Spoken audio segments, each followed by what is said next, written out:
હવે જોઈએ છીએ ફાટેલી ખીરની સાથે આ કન્યા ભોગ કેવી રીતે સંપન્ન થાય છે.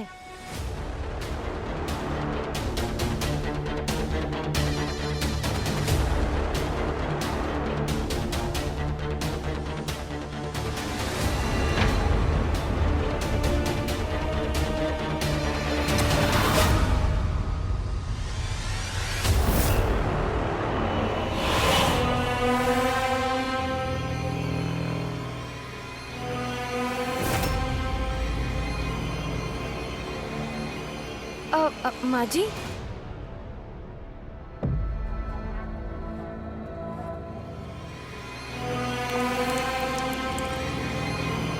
કન્યાઓ નથી આવી હજી સુધી. મેં શાકમાં થોડું લીંબુ વધારે નાખી લીધું છે અને અરે એક ચોર પણ પકડી લીધો છે. ચાલ અંદર આવ. એ તો આટલો મોટો થઈ ગયો છે તું, હજુ સુધી સારી રીતે સંતાવતા નથી આવડતું તને? બુદ્ધુ ક્યાંકનો. ચાલો ચાલો તમે લોકો બહાર જાઓ, હું સામાન લઈને આવું છું. માં, એ હું કઈ લઈને જાઉં બહાર? હા લઈ જા.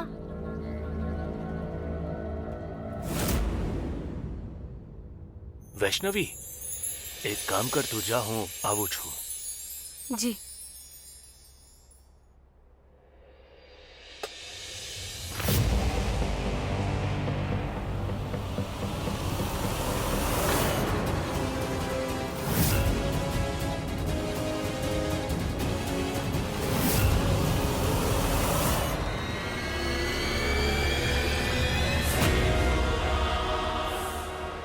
માં,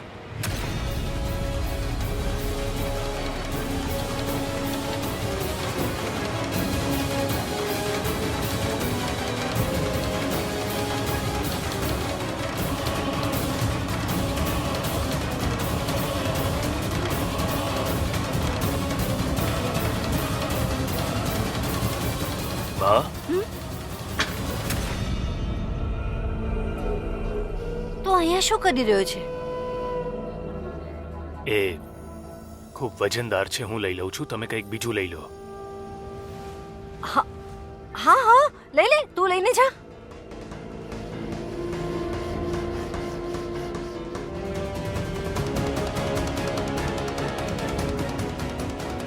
માંડ માંડ બચી, સારું થયું એણે કંઈ જોયું નથી. બોલો છઠ્ઠી મૈયાની જય.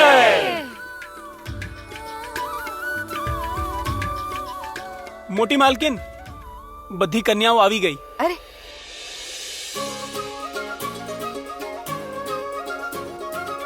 બિરાજો માતા.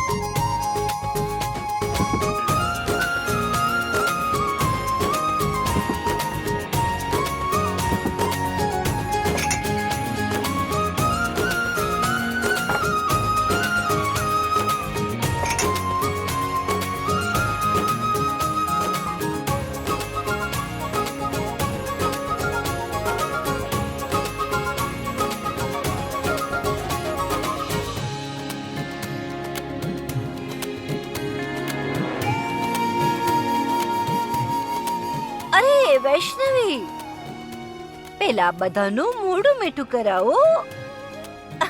ખીર પરસ ને. જી માજી.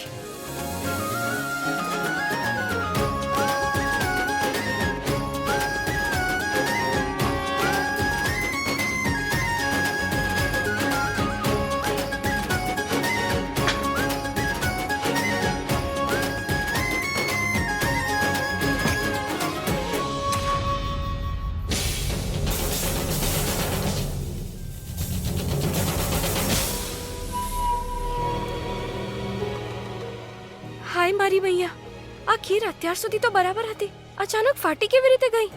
શું ખીર કન્યાઓને પીરસવાની પહેલા જ ફાટી ગઈ?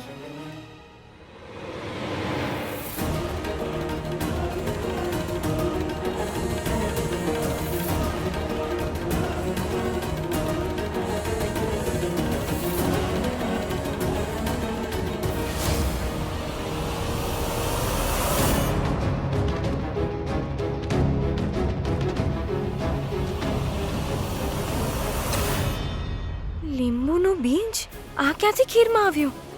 રસોઈમાં તો બસ છોટી માલકીન અને કાર્તિક જે હતા. ક્યાંક તેમને તો નાદાનીમાં કે પછી આ રીતે ટુકુર ટુકુર શું જોઈ રહી છે? કંઈક છે શું તેમાં?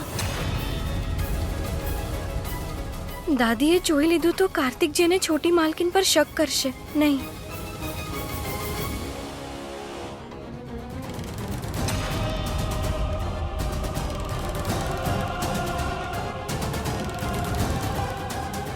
શું મેળવી રહી છે એમાં?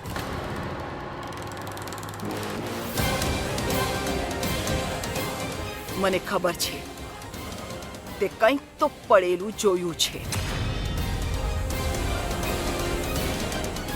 વૈષ્ણવી, કોની કરતૂત સંતાડી રહી છે તું?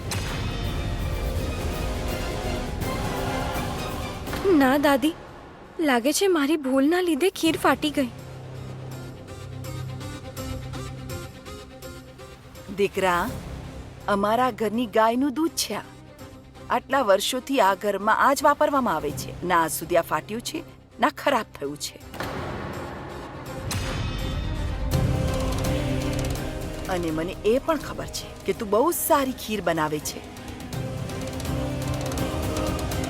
આ દૂધ ત્યારે જ ફાટી શકે જ્યારે કોઈ તેમાં હરકત કરે.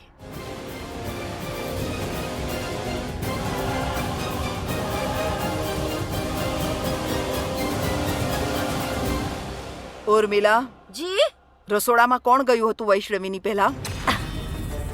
માજી, હું ગઈ હતી ને માજી. અને આવા તો તમે જાણો છો તો ગુમાવી ફેરવીને વાત શા માટે કરો છો? સીધો આરોપ લગાવો ને મારી ઉપર.